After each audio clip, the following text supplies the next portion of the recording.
Assalamualaikum warahmatullahi wabarakatuh. Halo kawan-kawan semua, apa kabar kalian ini?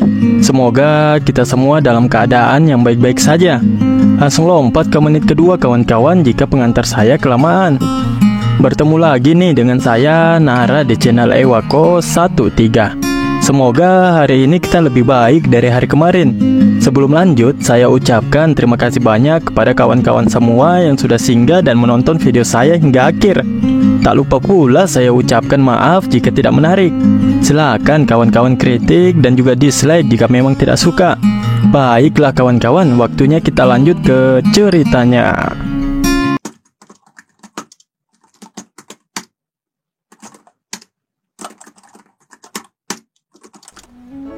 Di suatu tempat yang bernama Skylock Hill, yang sepertinya merupakan markas dari sekte iblis Magio, terdengar seseorang yang memberikan laporan pada atasannya. "Bos, ini saya, Nui Gong. Ada seseorang yang mengikuti kita di belakang," ucap orang itu. Tentu saja bosnya menanyakan apakah benar ada orang yang mengikuti mereka. "Sepertinya itu masalah dari pertarungan kita sebelumnya," ucap Nui Gong. "Ada konfirmasi bahwa ada korban selamat di antara agen pengawal jalan utara," lanjutnya. Si bos berambut putih yang belum diketahui namanya itu mengatakan bukankah Kapten Jong bilang dia yang akan mengurusnya. "Sebenarnya siapa orang yang ada di belakang kita?" tanya si bos itu. "Mudang, Gunung Hua, serta Jongnam, bos," jawab Nui Gong. "Ketika 3 dari 9 sekte besar mengejar kita, mereka semua akan segera dimobilisasi. Begitu 9 sektor besar dimobilisasi, begitu pula dengan 5 keluarga besar dan dilanjutkan oleh seluruh dunia akan ikut bergerak. Kita belum memiliki kekuatan untuk menghadapi seluruh dunia. Kita harus pergi," ucap si bos. "Apakah Anda mengatakan Anda akan menyerah pada Skylock Hill?" tanya Nui Gong. "Kita harus melakukannya pada akhirnya. Satu-satunya perbedaan adalah kita harus melakukannya lebih awal dari yang diharapkan," balas si bos. Meskipun mereka berniat untuk menyerahkan tempat ini, si bos juga ingin memberikan beberapa hadiah kepada para tamu mereka. Nui Gong tentu saja menyukai ide dari bosnya. Tidak lama kemudian, kelompok investigasi yang dipimpin oleh Cheong Heo juga sudah tiba di tempat itu. Untuk meyakinkan Cheong Heo, Im mengatakan bahwa dia melihat dengan mata kepalanya sendiri bahwa mereka pergi ke tempat ini. Cheong Heo berpikir bahwa biasanya ada tanda-tanda jika suatu tempat dihuni. Akan tetapi, dia tidak melihat ada tanda-tanda tempat ini menjadi sebuah markas. Mungkin itu karena musuh mereka begitu berhati-hati, pikir Cheong Heo. Dia lalu turun dari kudanya, memerintahkan kepada para pasukannya untuk mulai berjalan kaki. Tidak lama kemudian, 2 orang dari pasukan itu menemukan sesuatu. Hal yang ditemukan merupakan sebuah jejak gerobak yang baru saja melewati tempat tersebut. Pria yang menemukan jejak itu bertanya, apakah ini benar-benar tempatnya. "Damho, kamu akan melindungi Master dengan para murid kelas 2, perintah Mugyong." Damho juga mengerti dan tidak membantah perintah dari Mugyong. Mugyong juga memberitahu Master Hyunso agar segera pergi setelah memastikan bahwa mereka adalah Magyo. Awalnya Master Hyunso menolak perintah tersebut. Akan tetapi, Mugyong menegaskan bahwa itu adalah perintah masternya dan serahkan pertempuran ke Sekte Mudang. Sementara melindungi Hyunso dengan segala cara adalah prioritas mereka. Jika terjadi pertempuran, jangan ragu untuk melarikan diri. "Saya berbicara sebagai orang yang memegang komando," ucap Mugyong. Cah, belagu juga nih orang nih kawan-kawan. Sombong bet lah. Master Hyunso tidak bisa membantahnya lagi dan akhirnya harus mengikuti pengarahan yang diberikan oleh Mugyong. "Jika benar ini adalah Magyo, ini semakin menarik. Jika aku membuktikan kualitasku di sini, namaku harus tersebar di seluruh negeri Gangho," ucap kroco-kroco itu. Tertawa begitu sombongnya dia dan mengatakan bahwa dia akan mengalahkan pemimpin Magyo dalam satu serangan. Sesaat kemudian, temannya mendengar sesuatu yang aneh. Pedang serta tombak yang begitu banyak terbang dengan cepat menuju ke arah mereka. Orang yang mengaku akan mengalahkan pemimpin dari Magyo langsung tewas hanya dengan satu serangan. Ini penyergapan, ucap Chong Hyo yang juga berusaha menghindari setiap pedang dan tombak yang mengarah kepadanya. Kalang kabut untuk mereka kawan-kawan. Itu merupakan sebuah jebakan yang sudah disediakan untuk mereka sebelumnya. Satu persatu anggota pasukan itu mulai berjatuhan dan tewas di tempat, bahkan sebelum mereka melihat satu pun musuh mereka. Chong Hyo menyuruh para pasukannya agar tetap tenang. "Siapa kalian?" tanyanya kepada kelompok orang yang sudah muncul di hadapan mereka. Tak lain dan tak bukan, tentu saja itu adalah anggota dari Magyo. Seperti biasa, Nui Gong hanya tertawa dengan cengengesan mendengar pertanyaan dari Chong Hyo. "Yim, apakah itu orang-orang Magyo?" tanya Chong Hyo pada Yim dan dibenarkan oleh Yim. "Mereka lah yang menyerang dan mencuri barang-barang kami," ucapnya. "Aku akan membalaskan dendam saudara-saudaraku," ucap Yim yang sudah tidak bisa menahan dan mengontrol dirinya karena begitu marah. Tanpa perintah, dia langsung melompat dan berlari menuju ke arah para anggota Magyo. Chong Hyo yang melihat Yim terburu-buru untuk maju tidak bisa menghentikannya, dan pada akhirnya memberikan perintah untuk menjatuhkan anggota Magyo. Pertarungan antara kedua kelompok itu pun tentu saja tak terelakkan. Bahkan Yim berada pada barisan paling depan, meskipun hanya dengan satu tangannya saja. Saling bunuh kini mereka pastinya. Seru nih kawan-kawan. Ya, bagaimana ndak seru? Nggak banyak bacot, langsung main sikat. Mugyong lalu memerintahkan Won Yul untuk membantu Damho serta murid kelas 2 lainnya. Bagaimanapun, Master Hyunso harus tetap aman, ucapnya. "Pergi dan tunjukkan pada mereka kekuatan Magyo." Mendengar perintah itu tentu saja membuat mereka menjadi begitu bersemangat. Mugyong kini terkepung oleh para anggota Magyo. Meskipun dia sebenarnya sudah siap untuk menebas seseorang di beberapa titik, tapi terlihat sepertinya dia masih agak ragu untuk melakukan hal tersebut. Dia tebaskan kini pedangnya yang langsung membunuh salah satu anggota Magyo. "Aku tidak berpikir itu akan terasa begitu mengganggu. Tuhan, aku memohon padamu, tolong maafkan aku atas pembunuhan ini. Karena ini semua demi kedamaian Gangho," gumam Mugyong sembari terus-menerus menebas semua lawan yang mendekatinya. Mereka tidak tahu kekuatan Magyo. Maju dan bunuh mereka. Hanya kematian yang menunggu mereka yang berdiri di depan kita. "Tunjukkan pada mereka kekuatan kita," ucap para anggota Magyo. Terlihat para anggota Magyo yang semakin banyak berdatangan dan mengepung Mugyong sendirian. Meskipun begitu, Mugyong tidak gentar sedikit pun. Ini adalah kesempatan bagi mereka untuk membuktikan bahwa Gunung Hua masih dalam permainan. Setelah ini, Gunung Hua akan menjadi lebih kuat, gumam Mugyong sembari mengayunkan dan menebas setiap orang yang mendatanginya.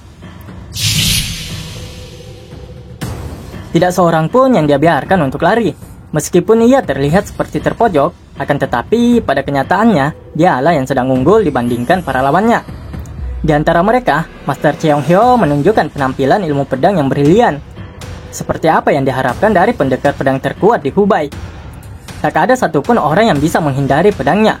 Setiap kali pedangnya diayunkan, seseorang pasti akan terpotong dan jatuh ke tanah. "Jangan goyah, maju dan bunuh mereka," ucap salah satu anggota Magyo.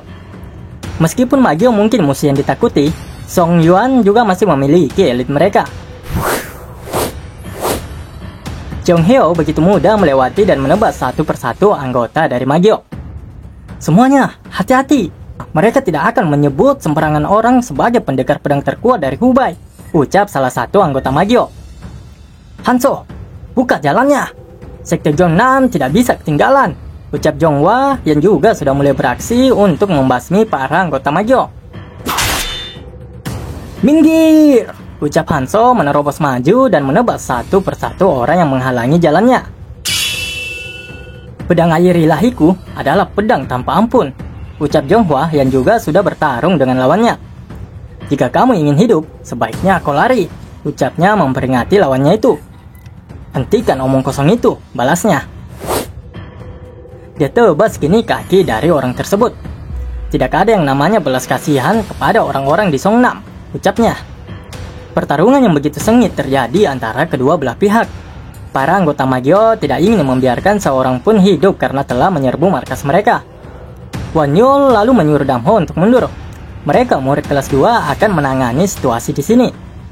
"Kamu harus mundur bersama Tuan Hyunso dan menjaganya tetap aman," ucap Won-yul pada Dam-ho. Won-yul ingin menunjukkan keahliannya pada kesempatan ini. Dia mengatakan pada murid lainnya kalau mereka akan mematuhi perintah dan melindungi master atas nama Gunung Hua. Jangan goyah, hancurkan mereka. Maju, tunjukkan pada mereka kekuatan Zhong Yuan. Teriak masing-masing pasukan untuk membakar semangat mereka.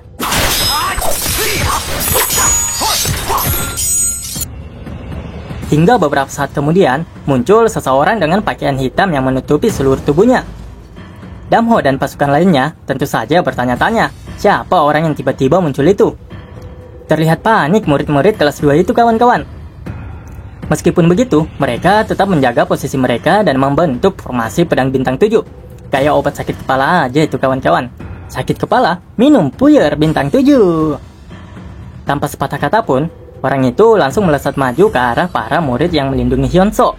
Tanpa basa-basi, dia langsung menyerang dan membunuh para murid itu dengan tangan kosong. Dia begitu mudah menghancurkan barisan pertahanan mereka dan membunuhnya tanpa perlawanan sedikit pun. Elit, dia adalah seorang elit, ucap Won-yul yang gemetar karena ketakutan. Tidak menyangka dia, kawan-kawan, kalau yang dihadapinya langsung salah satu elit dari Magio. Dia memberanikan dirinya dan menyerang si jubah itu. Tentu saja serangan Won-yul bukanlah apa-apa bagi si jubah yang mampu dengan mudah untuk menghindarinya. Si jubah lalu melompat ke arah Won-yul hendak membunuhnya dengan satu serangan. Terlihat pula Kian sudah menyelimuti tangannya itu. Akan tetapi, sesaat sebelum tangan itu mencapai kepala Won-yul, terdengar suara Dam-ho dari belakang yang sudah berlari dan menyuruh Won-yul untuk menghindar. Dam-ho mengeluarkan tekniknya yang bernama Firshing Fist untuk menahan serangan dari orang yang berjubah hitam tersebut. Nasib baiknya, Won-yul masih sempat untuk menghindar dan benturan teknik dari orang berjubah itu serta Dam-ho tentu saja tidak terelakkan.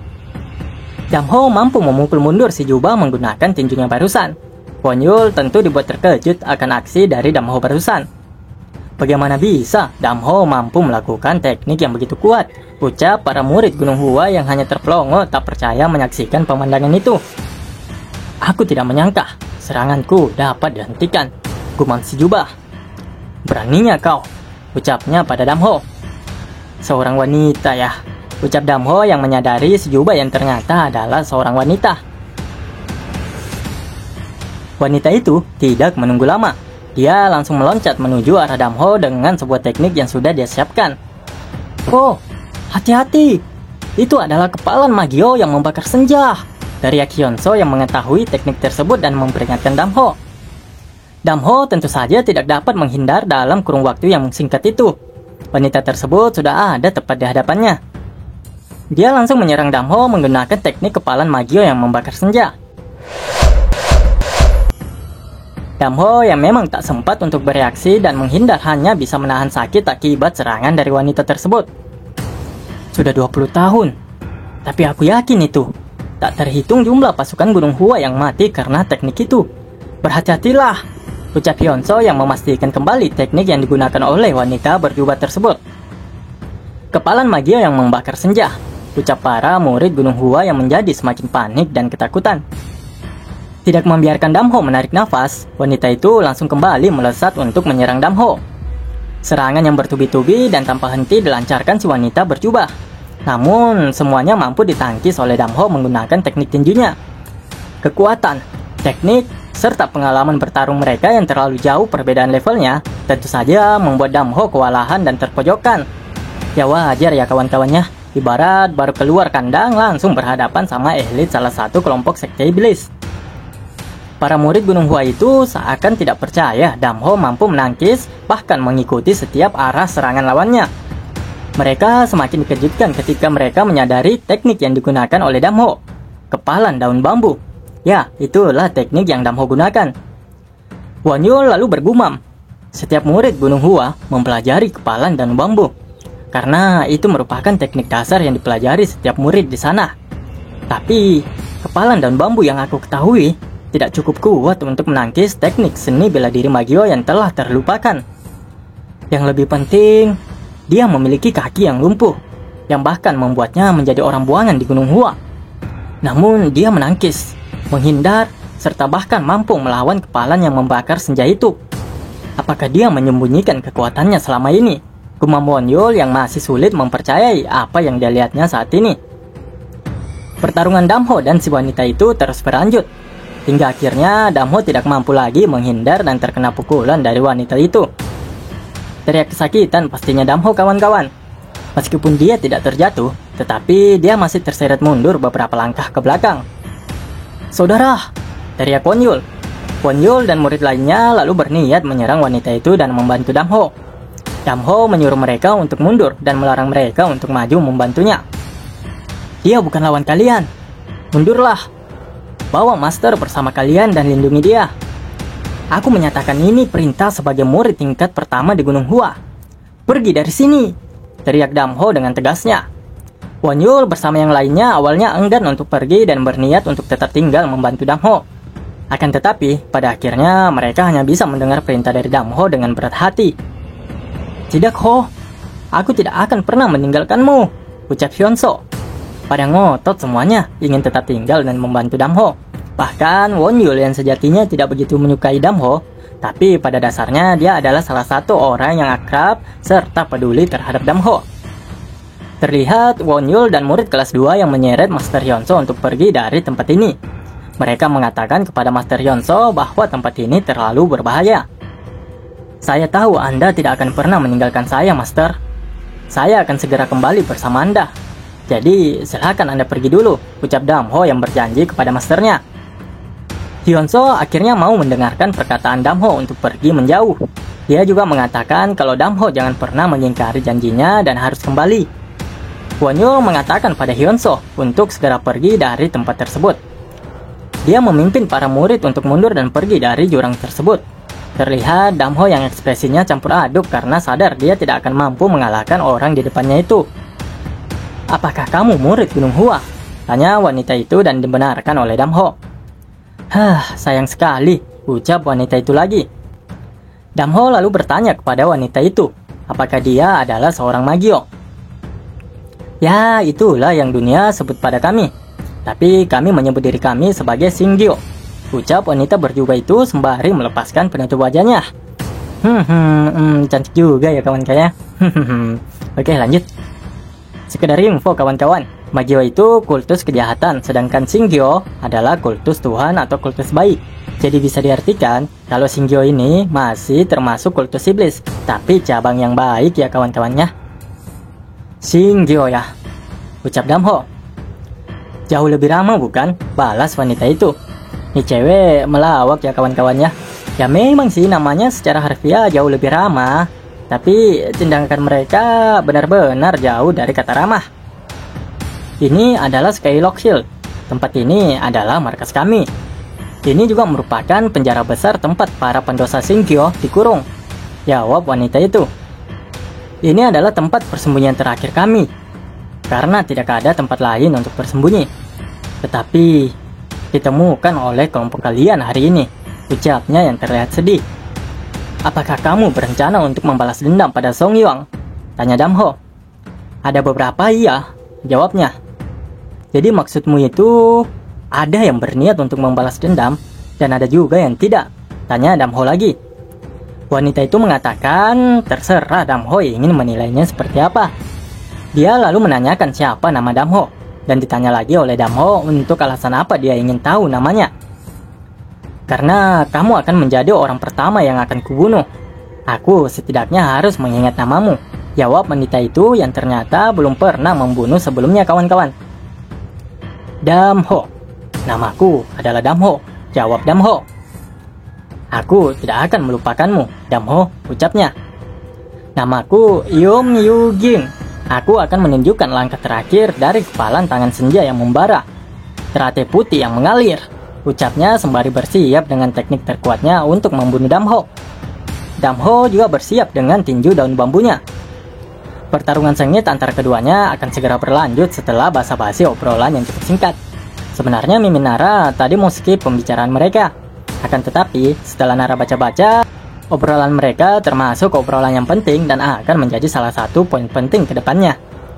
Ayo, siapa di sini yang menebak kalau Master Damho akan tewas dan menjadi alasan bagi MC untuk menjadi lebih kuat lagi? Atau MC akan mati, lalu membangkitkan kekuatan ajaib dan overpower dari masternya untuk menghidupkan kembali si Damho. Atau Damho akan reinkarnasi. Ayo, tebakan kalian yang mana satu ini? Hahaha. Intinya manhwa ini begitu layak untuk diikuti ya kawan-kawannya, dan memiliki perbedaan dengan manhwa lainnya, meskipun sekilas pada dasarnya sama dengan manhwa pada umumnya. Karena kekuatan Damho itu akan muncul pada Sayonara, Ewa ke 13. Wassalamualaikum warahmatullahi wabarakatuh.